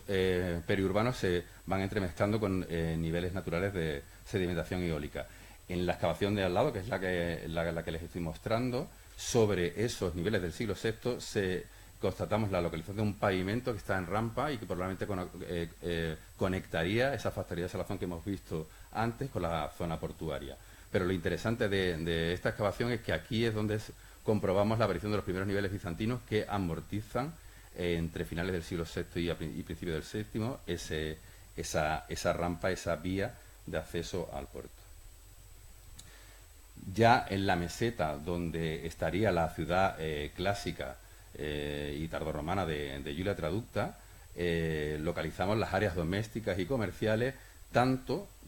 sobre el lugar que ocupaba esta ciudad clásica, como en nuevas zonas, como estas dos, de nueva ocupación en época bizantina. Vamos a empezar hablando con las que indican las flechas, que son las que se ubican encima de las factorías de salazón, esas que hemos visto antes. Y aquí en el solar de San Nicolás I, que esta es una excavación hasta ahora inédita en gran parte, lo que documentamos es en una parte del solar grandes alteraciones en lo que serían los muros de las piletas y los pavimentos de las fábricas, que posiblemente estarían parcialmente visibles en época bizantina, y estas alteraciones estarían relacionadas con explanaciones y con nivelaciones de edificios, de estructuras que no vemos. Además, aunque hemos constatado los depósitos bizantinos en gran parte del solar, en esa zona que tienen rotulada en rojo, sí que es verdad que hemos perdido gran parte de la estratigrafía debido a una importante afección medieval y contemporánea. Aquí lo hemos perdido parcialmente, en el solar de la factoría esa grande que hemos visto antes, lo hemos perdido casi por completo. Sin embargo, sí que podemos intuir que había una importante ocupación del espacio, porque sí que hay una importante cantidad de material bizantino residual en los niveles posteriores. Pero ya centrándonos en las estructuras, en otra de las partes del solar hemos conseguido localizar muros. Algunos de ellos se construyen sobre niveles bizantinos y se colmatan nuevamente por vertidos de escombros como el que tienen ahí, esta vez ya dentro de la misma área urbana. Sobre esos vertidos de escombros también se localizan, en los niveles que tienen la fotografía de la parte inferior, una serie de niveles en las que se constatan grandes ánforas norteamericanas fragmentadas contra el suelo. De hecho, en la parte sur del solar se localizaron estos mismos niveles, pero asociados también con incendios. La parte quizás mejor conservada entre comillas, porque todas las estructuras que van a ver ahí son subterráneas, estarían bajo tierra, es la zona sur del solar, donde hemos localizado los restos de la cimentación. A ver si puedo marcar. Los restos de la cimentación de un edificio que creemos de notables dimensiones, porque tiene un ancho de 1 metro, de más envergadura que los edificios domésticos, y también una canalización que tendría mayor caudal que, por ejemplo, las que hemos localizado en época imperial en el decumano. Con estos datos tan precarios y con la localización de este tipo de estas ánforas que hemos visto a lo largo de todo la zona del yacimiento, hemos podido plantear, evidentemente con todas las reservas, que quizás estos solares que se localizan justo a la entrada del puerto pudieran pertenecer a grandes almacenes ahorreos, pero evidentemente con todas las reservas Y ya centrándonos en estas en solares que precisamente son los que están mejor conservados en la zona de nueva ocupación bizantina, que son esos que están marcados con las flechas, hemos localizado, por ejemplo, en el solar de la calle Doctor Fleming, 2 niveles sucesivos de pavimentos, uno de tierra batida y otro de lajas que tienen ahí, que también estarían sepultados, son 2 fases diferentes, y ambas estarían nuevamente sepultadas por vertidos de escombros y basura. Ese es el contenido, ahí tienen el contenido de los niveles, que estarían remitiendo también a episodios en los que parte de la ciudad funcionó como vertedero. En el nivel que colmata el pavimento superior, ese que tienen ahí con el número 117, apareció también restos de una escoria metálica de fragua, con lo cual también está remitiendo al posible realización de actividades metalúrgicas dentro de la misma área urbana. Y quizás el descubrimiento más interesante para nosotros, evidentemente comparado con Cartagena, es una mariconada, pero perdóname la expresión, pero además tuvimos la mala suerte de que este almacén, con más de 17 ánforas, Se localiza, como siempre, pegado a la medianera del edificio, con lo cual no pudimos ampliar la excavación, por eso solo lo hemos podido excavar en una área muy pequeña. Aquí tenemos lo que hemos interpretado por un almacén, evidentemente por el contenido anfórico, que estaría realizado con muros de mampostería trabados sin mortero y sobre pavimentos de tierra batida. Lo que sí nos interesa de este almacén es que la amortización se produjo, las ánforas están completas, de hecho hemos reconstruido esas dos y ahora tenemos un proyecto para reconstruir el resto. El colapso de la estructura se produjo por un nuevo nivel de incendio. Ahí tienen, en el ánfora F pueden ver el nivel termoalterado y restos de ceniza. Y recapitulando sobre lo que conocemos de la área, los espacios domésticos y o comerciales, bueno, lo que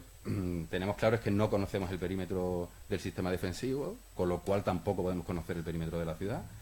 que en todas estas excavaciones hemos podido comprobar una intensa ocupación del espacio, que hay una importante dificultad para comprobar la funcionalidad de estos espacios. Este almacén que hemos visto, que es un almacén de un área comercial o es un almacén como el del Teatro de Cartagena, que estaría vinculado a ambientes domésticos, y que, bueno, como es normal en la ciudad tardorromana, conviven tanto los espacios de vertederos como los almacenes, la actividad artesanal y los cementerios, como veremos a continuación. La pobreza arquitectónica de los materiales es la similar al del resto de ciudades bizantinas. Y en cuanto a la cronología, bueno, señalar que los niveles más antiguos pertenecen precisamente a estas zonas de explanaciones que hemos visto al principio, que se podían enmarcar en la segunda mitad del sexto. Estas las ha catalogado Bartolomé Mora. Sí que nos gustaría decir que es posible, por el contexto histórico, que Algeciras se pudiera conquistar a la vez o posteriormente que Ceuta, pero que el material arqueológico no nos permite aislar una horquilla cronológica tal. Claro. Y entonces, eso. Sí que hemos documentado también niveles con bastante seguridad de principios del siglo VII, tanto en esos pavimentos de tierra batida que hemos visto antes en la calle Doctor Fleming, como en la zona portuaria que vimos al principio. Yo no me voy a extender también en la tipología de los materiales, pero sabemos que son vertederos domésticos porque aparece tanto vajilla de mesa como elementos de cerámica común a torno, como puede ser ollas o cuencos carenados. Y en el apartado de los envases, señalar que hay ánforas tanto de procedencia norteafricana como oriental, como suele ser habitual en este tipo de yacimientos, y en este caso en la excavación de Doctor Fleming, que son los materiales que les enseñamos, en la misma medida, vamos, en la misma número prácticamente. Y ungüentarios, solo uno, de procedencia oriental. Hemos visto un nivel de la segunda mitad del sexto, niveles de la primera mitad del séptimo, y esto sí que es un nivel interesante, los niveles que aparecen tanto en el almacén ese que acabamos de ver, como en los niveles de abandono de las estructuras que hemos visto en el solar de San Nicolás I, que, por poner el ejemplo de las ánforas del almacén son todas norteafricanas y son todas de tipología que se pueden enmarcar claramente en el séptimo, pero contamos con variantes tanto de las ánforas como de la espatella que se pueden adentrar ya en la mitad del séptimo, como son la Key 61A, y como los espatella que tienen numerados ahí con el 1 y 2, que serían el tipo 3 de Bonifé, la variante es B y C, que aparecen en la cripta Balbi en Roma, asociados a niveles de finales del siglo VII. En cuanto a las áreas funerarias, bueno, la única necrópolis tardorromana que tenemos controlada en Algeciras, que se instala sobre esa flecha litoral, es decir, una zona periurbana, sabemos que se abandona a principios del siglo V. Las necrópolis de esta época empiezan a adentrarse en el núcleo urbano de Traducta y se instalan tanto en el interior de la zona de la Traducta clásica como sobre las zonas de... aquí está. Sobre las zonas de nueva ocupación bizantina. Bueno, esto es simplemente para ilustrar la necrópolis tardorromana. Bueno, la cronología se averiguó a partir de las ánforas en las que se entierran los neonatos. Esta es una de las tumbas aisladas que está en la zona portuaria, una tumba aislada que se pudo datar en esta época porque había asociado cerca del cráneo, se excavó un plato la forma GI-109A, que da una cronología de principios del séptimo. Ya dentro de lo que es el mismo espacio urbano antiguo, y de hecho reaprovechando, las tumbas reaprovechan parte de los muros de la factoría para instalarse, tenemos no sabemos si cementerio, porque esto es un pequeño sondeo y ha sido bastante difícil deslindar o saber si había más de una tumba de época bizantina, porque había un cementerio castellano también con un ritual de enterramiento similar. Los dos rompen la fábrica y se entierran con la misma tierra, con lo cual, gracias a una serie de dataciones radiocarbónicas que hicimos con la Universidad de Cádiz, es con lo que se ha podido por lo menos averiguar la cronología de alguna. La que tienen ahí, esa mujer de más de 40 años, parece ser, se enterró, como hemos visto en el otro caso, en una tumba con una cubierta de laja, en este caso en cista de mampostería. Tenemos otra tumba más, muy parcialmente conservada, que también tiene cista de mampostería, por eso pensamos que puede haber dos tumbas. Con un depósito funerario con 4 monedas, la más moderna de Teodosio I, o sea, de finales del IV, por lo cual decidimos realizar una datación radiocarbónica con la fecha que ven ahí, es decir, que esta tumba es de la segunda mitad del siglo VII o incluso pudo ser de los años posteriores a la conquista islámica. Y ya en la zona sobre la zona de nueva ocupación bizantina, localizamos lo que sí es claramente un cementerio, en el que se han excavado 26 tumbas, con la tipología que hemos visto anteriormente, o sea, con cubierta de laja y bien enterramientos en fosa simple o mayoritariamente en cista de mampostería, en lo que puede considerarse una necrópolis civil, pensando un poco que el planteamiento de que en Cartellas se planteara que hubiera una necrópolis militar. Esta es civil porque hay casi prácticamente el mismo número de varones que de hembras y prácticamente están representados todos los grupos de edad. El problema, las tumbas no tienen ajuar. Sí que se ha localizado ese broche que tienen en la imagen, un broche de tipo liriforme que se encuadra en el siglo VII. Apareció descontextualizado, pero está claro que debió pertenecer a este cementerio. Y nuevamente tuvimos que practicar una datación radiocarbónica, no teníamos ajuar, no teníamos ningún elemento de datación. Y esta nos situó el cementerio precisamente en toda la horquilla de ocupación bizantina, en la segunda mitad del VI y durante todo el VII. Pero nosotros tenemos un elemento que nos ha permitido llevarlo a reducir la horquilla a la segunda mitad del VII, es decir, que sería de la misma época que el que hemos visto antes, porque una de las tumbas está de 40, cortaba la habitación bizantina, los muros de la habitación bizantina que hemos visto antes, que tenían una posible datación en mediados del siglo VII o incluso metidos dentro de la segunda centuria. Bien, bueno, pues en este mismo cementerio se localizan 2 muros en torno a los cuales se disponen las tumbas. Estos muros eran de relativa envergadura, tenían más de 1,20 m de ancho y además estaban realizados con especial cuidado. La fosa de cimentación se había rellenado con encachado de piedras y sobre ello se había construido el alzado del cimiento, lo que se conserva es cimiento, pero tenemos un gran problema de interpretación y es que los muros cortan el nivel geológico y no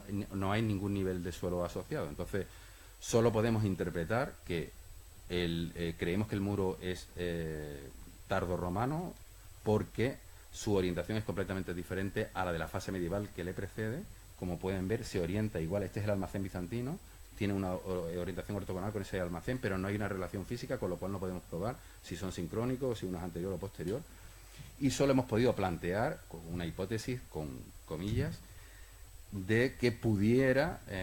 esto que tanto nos gusta, hay enterramientos, hay muros, entonces vamos a plantear que puede haber una basílica, pero solo a partir de eso, y también a partir de que en un solar cercano, a unos 80 metros, en una obra sin control arqueológico, una obra antigua, se localizó ese jarro litúrgico de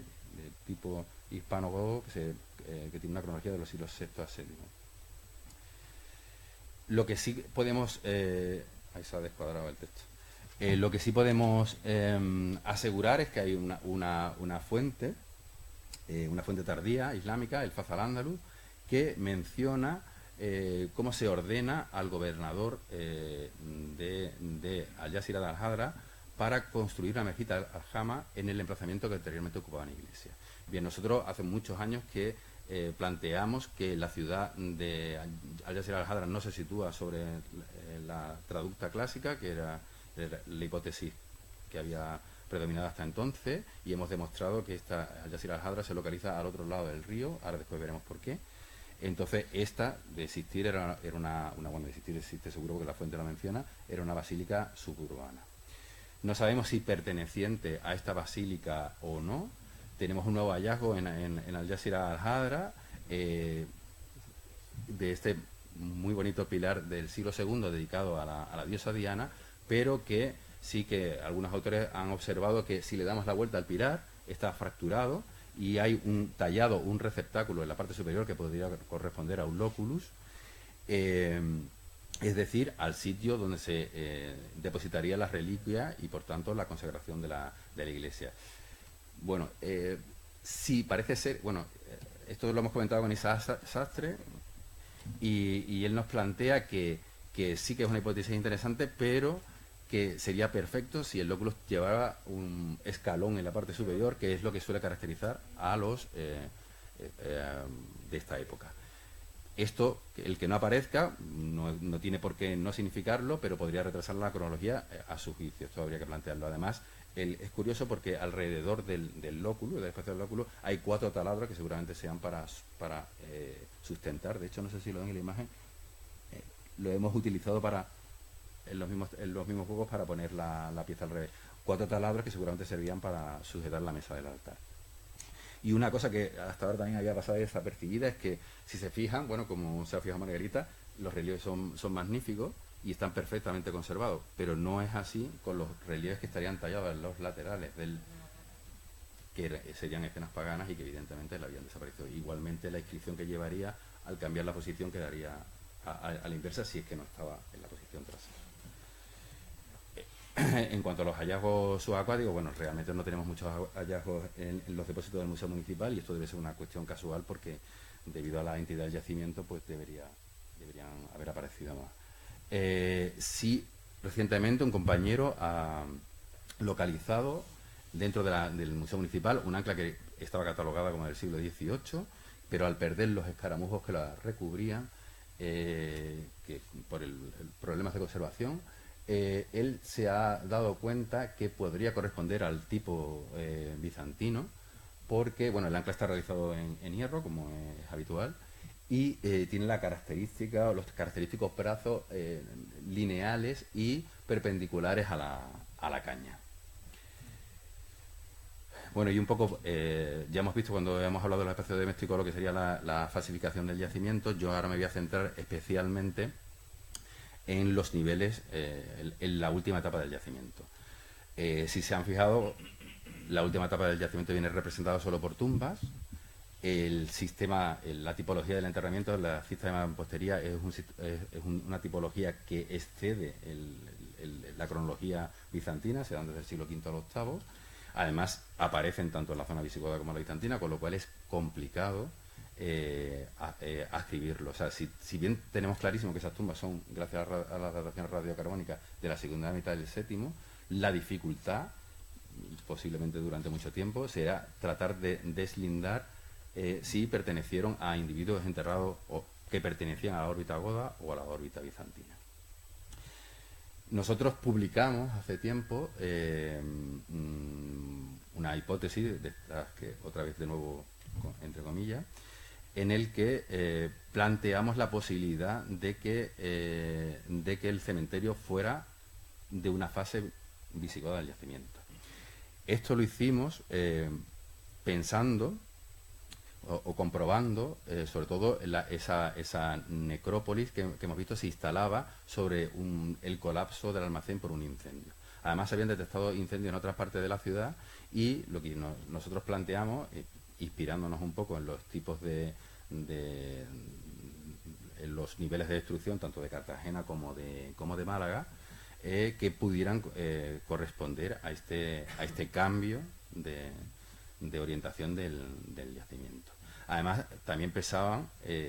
la afiliación visigoda de algunos de los objetos muebles, como el jarro litúrgico hispano-visigodo que vimos, o el broche de cinturón liriforme, que si bien es un modelo oriental en origen, debido a su cronología del siglo VII, se da especialmente en la península, en el área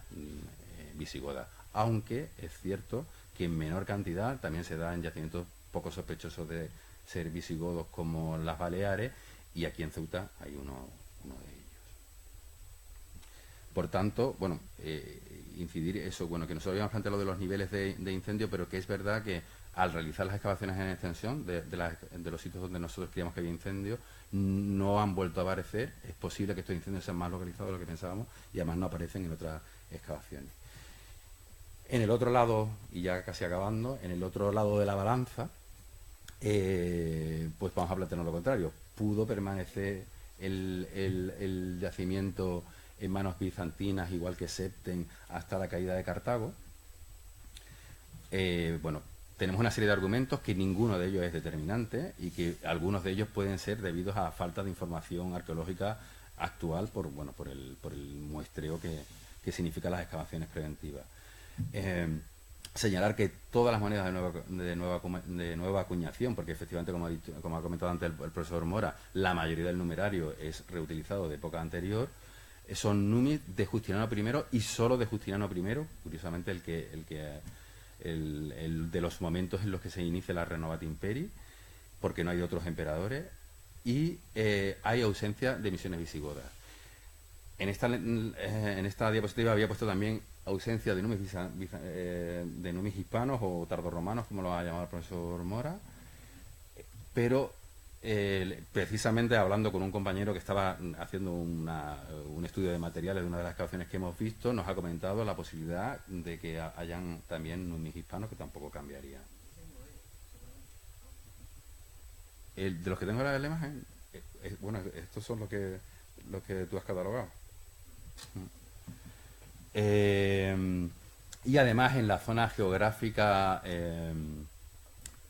la zona más cercana de Traducta, también evidentemente también se dan la recuperación de numerario, sobre todo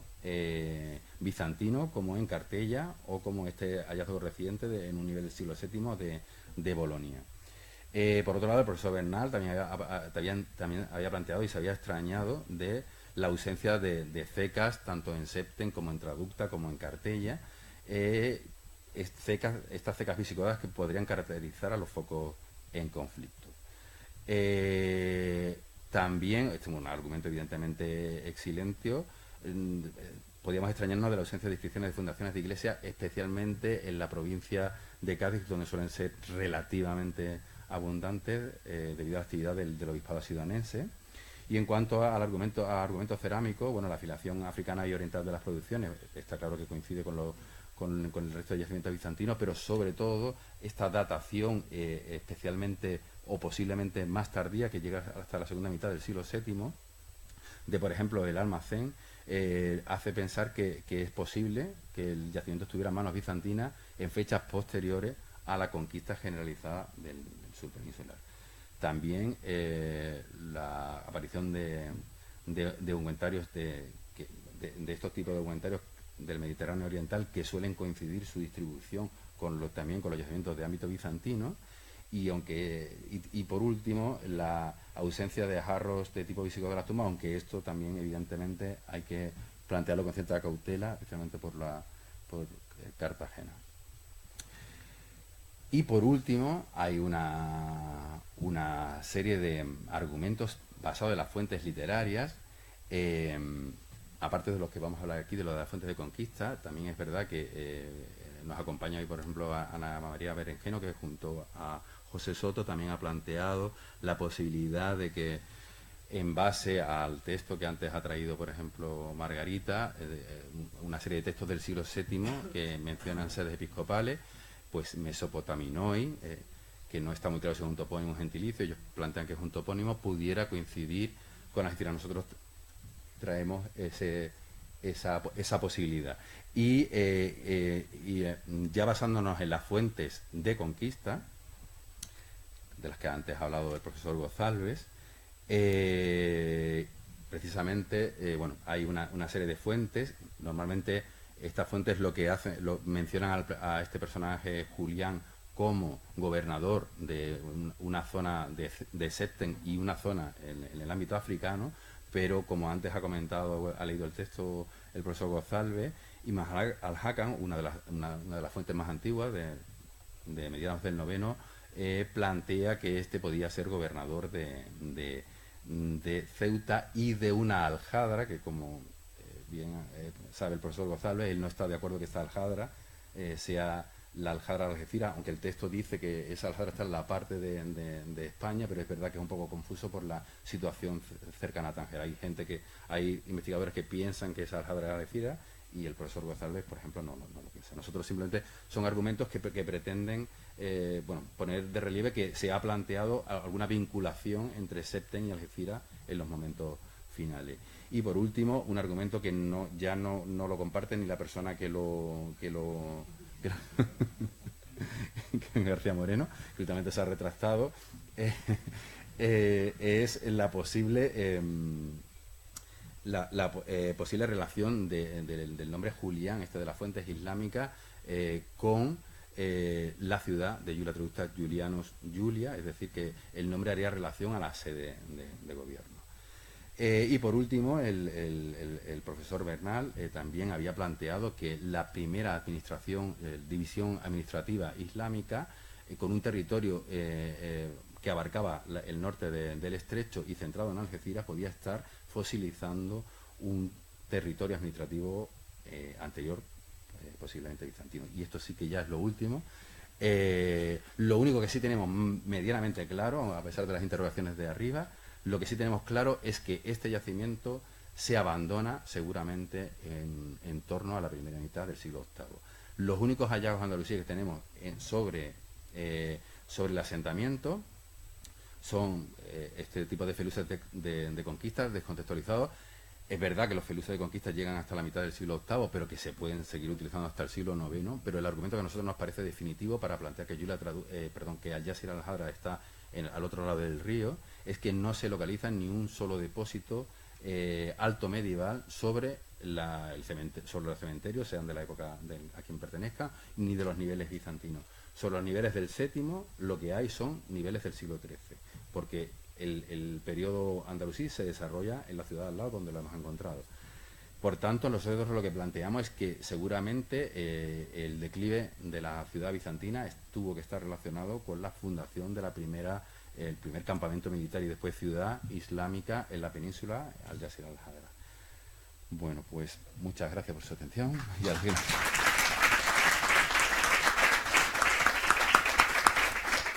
Bueno, pues muchísimas gracias a todos los intervinientes de esta tarde, porque la idea, que yo creo que al menos se la llevarán ustedes, no sé si tendrán pesadillas esta noche después de todo lo que hemos escuchado, pero al menos ya saben lo que hay fuera de Ceuta. La idea de la visita de mañana es con esto, ir a la basílica, ir a la puerta califal y entre todos...